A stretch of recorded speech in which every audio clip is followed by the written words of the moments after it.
سلام بچه ها، وقتتون بخیر باشه. میخواستم باهاتون شیر کنم یکی از تمرینایی که بچه های کلاس فرستاده که قرار هست براش تصحیح بکنیم. حالا یه بخشی از ایراداتشو میگیم که اصلاح بکنه. خب اگر تو کلاس های طراحی جواهر دکوریکور باشیم میدونیم که ما چند وقت یه بار آپدیت میدیم به بچه ها. قبلا زیربندی ها به صورتی بود که باید در واقع با تکنیک نرومادگی و پینگذاری اینا رو ما می اومدیم درست میکردیم. الان در واقع میشه بدون اینکه پینگذاری کنین کارا رو، کف کار رو شما زیربندی کنی و احتیاجی دیگه به پینگذاری نداری. برای همین اومده یه مقدار این زیربندی رو بزرگ کرده، درگیرش کرده با فلز. حالا میتونیم برای این جلسه ای که تمرین کرده زیربندیشو از قسمت زیر قبول کنیم، اما اگر که رینگ رو من یه مقدار یا هایدش کنم یا خاموشش کنم، این یه تیکه های اضافه جا مونده. حواستون باشه زمانی که یه تیکه از زیربندی رو با استفاده از در واقع اینترسکشن میان جدا میکنین، تیکه های این شکلی اصلا نباید برای کارتون بمونه و این میشه ایراد کارتون. جدای از اون، حالا مهمترین چیزی که میخواستم براشون در واقع سعی بشه این روش چینش چنگ و سنگ هاست که اگه نگاه کنید این وسط میبینید یه ردیف یه شکل بدی گرفته. علتش هم اینه که وقتی که میخواستن اکسترکت کرو بکنن و سنگ ها رو ردیفی در واقع بندازن روی کار، کروی که اکسترکت می شده نصفه بوده و برای همین ایشون اومدن تا اینجا سنگ رو انداختن، از این ورم دوباره تا اینجا سنگ رو انداختن و این سنگا به هم درست حسابی نرسیده که بتونه چنگاشو درست بذاره. اگرچه بازم میتونسته دوتا قسمت رو اکسترکت کرو بکنه، ایزو کرو بکنه و اینا رو به هم جوین کنه و روی کل اون سنگ بندازه، ولی این کار رو انجام نداده. حالا میخوام الان این قسمت براتون بگم اگه یه همچین اتفاقی افتاد و مثل اینجا ببینید سرفیس هایی که اومده گرفته، میبینید دوتا تیکه شد.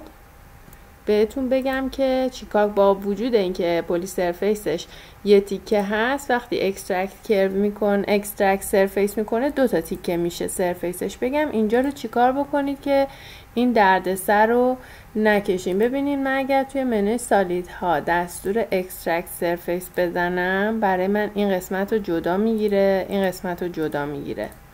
یه دونه اینجا الان سرفیس دارم، رنگش رو قرمز کنم،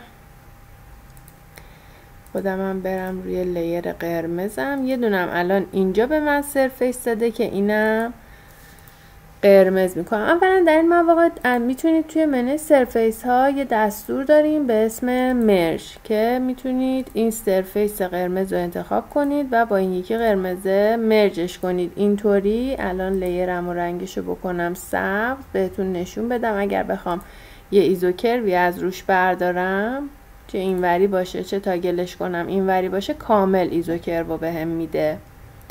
این یه نکته اول. اگر 1% با این روش نتونستید که کارتون رو انجام بدین و دوست داشتین که سرفیس یه تیکه داشته باشین از روی این کارتون، خیلی توش کرو داره، من بهتون نشون بدم که چی کار میتونید بکنید. ببینید خیلی راحت میتونین بیاین چیکار کنیم. بیاین مثلا بزنین یه رنگی که خیلی تابلو باشه انتخاب کنم. یه سری ایزوکرو من از روی کارم در میارم به این شکل. یه دونم تاگل میزنم اینوری در میارم. خب نتورک اسنپم رو روشن میکنم، رو حالت اند میذارم، ایزوکروای این ورم به همین شکل در میارم. اینو تاگل کنم اینجا اینجا اینجا و یه دونم این قسمت انتهایی. حالا میتونین ته تهش در بیارین، یه ذره یا نرسیده بهش در بیارین.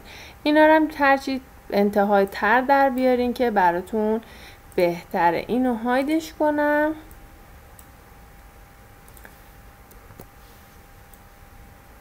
خب من راحت میتونم اینجا اگه میخواین سنگی چیزی جمان سرفیس کار کنین، احتیاج به یه سرفیس یه تیکه دارین که در واقع مشابه این باشه، البته باید قبلش این کروارم جوین کنم. کروامو با هم این دوتا تیکه هاشو جوین میکنم، هم هاید کنم که بهتر ببینین. دوباره جوین میکنم این رو با این که خودش یه دونه کروه، این رو هم با بعدیش جوین میکنم با هم. ببینین الان اگه چک بکنم این کروا همه جوین شده است. این قسمت های انتها هم کرواشو چک کنم که اوکی باشه. یه دستور نتورک میزنم.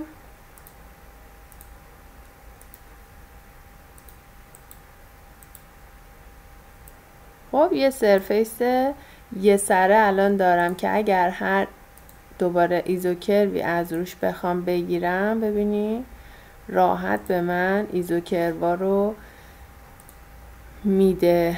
و اگر شو بکنم اون در واقع پلی سرفیسی هم که زیرش بوده، میبینید که این سرفیس من تقریبا با یه اختلاف خیلی کمی، چون نتورک زدم ممکنه یه اپسیلونی اختلاف داشته باشه که اصلا برای سنگ گذاری هیچ مهم نیستش.